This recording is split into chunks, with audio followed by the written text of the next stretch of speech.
بسم اللہ الرحمن الرحیم نحمدہ ونصلی ونسلم علی رسولہ الکریم اما بعد۔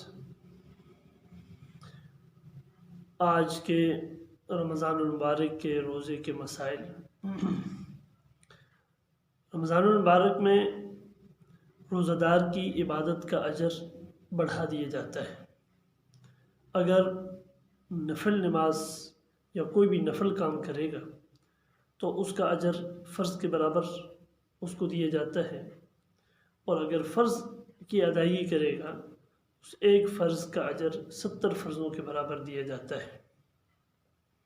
اس لیے ہمیں رمضان المبارک کے اس مقدس مہینے کے اندر جہاں فرائض کی ادائیگی کا ہم اہتمام کرتے ہیں، ہمیں ساتھ ساتھ نوافل کی ادائیگی کا بھی اہتمام کرنا چاہیے، کیونکہ حدیث مبارکہ کے اندر آتا ہے کہ قیامت کے دن جب انسان کے اعمال تلیں گے تو اعمال میں فرض جتنے بھی فرائض ہوں گے، اصل پوچھ فرائض کی ہوگی انسان سے، تو فرائض کے اندر جو کمی ہوگی اللہ تبارک و تعالیٰ اس کمی کو نوافل کے ذریعے سے پورا فرمائیں گے۔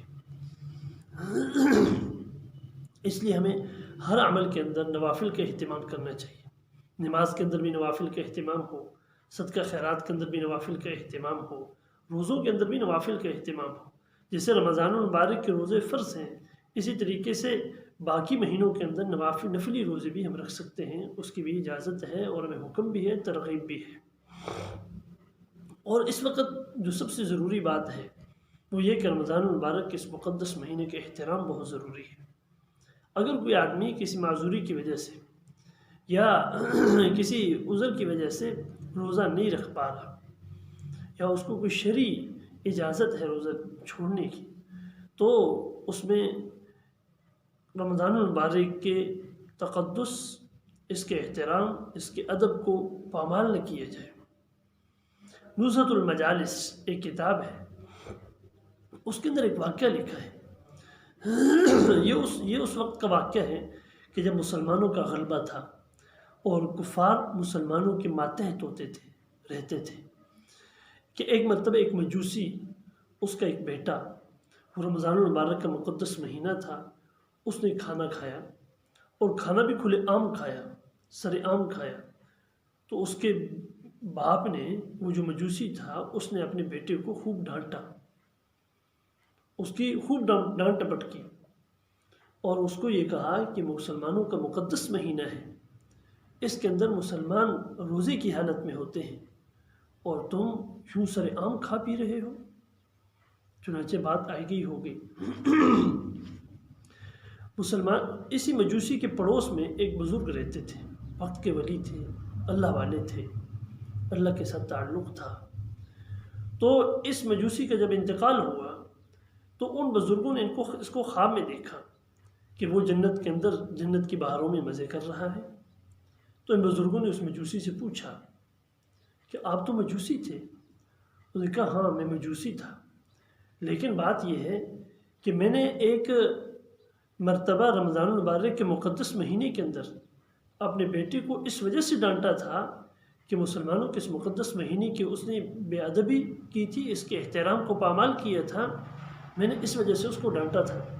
تو میرا اس کو یہ ڈانٹنا، اللہ تعالیٰ کو میرا یہ عمل اتنا پسند آیا کہ اللہ تبارک و تعالیٰ نے مرنے سے پہلے مجھے کلمے کی دولت عطا کی، میں اسلام میں داخل ہوا، میں نے کلمہ پڑھا اور اسلام پر میری موت آئی۔ آپ اندازہ لگائیے کہ ایک ادب کی وجہ سے، ایک احترام کی وجہ سے کتنا بڑا انعام، کہ ساری زندگی مجوسیت پہ گزری اور پھر اس ادب اور احترام پہ اللہ تبارک و تعالیٰ نے اسلام کی دولت دے کر، اسلام کی دولت سے مالا مال کر کے اللہ تبارک و تعالیٰ نے ہمیشہ ہمیشہ کے لیے کامیابی اور جنت کا سرٹیفکیٹ اور جنت کی بہاروں میں بھیج دیا ہے۔ آپ اس سے اندازہ کریں کہ جو آدمی بے ادبی کرتا ہے، بے احترامی کرتا ہے، اس کی سزا کا بھی اندازہ ہم اسی سے لگا لیں۔ بہرحال یہ ایک بات درمیان میں آ گئی، تو عرض کرنے کا مقصد یہ کہ ہمیں رمضان المبارک کا جہاں تقدس اور ادب اور احترام ہے اس کا بھی خیال رکھنا چاہیے۔ آج کا مسئلہ نمبر 1 کہ اگر روزہ دار کسی پریشانی کی وجہ سے روتا ہے، اور رونے میں اس کے آنسو اتنے بہے کہ اس کے منہ میں اچھی خاصی مقدار آنسوؤں کی جمع ہو گئی اور اس نے ان کو نگل لیا، تو اس سے اس کا روزہ فاسد ہو جائے گا۔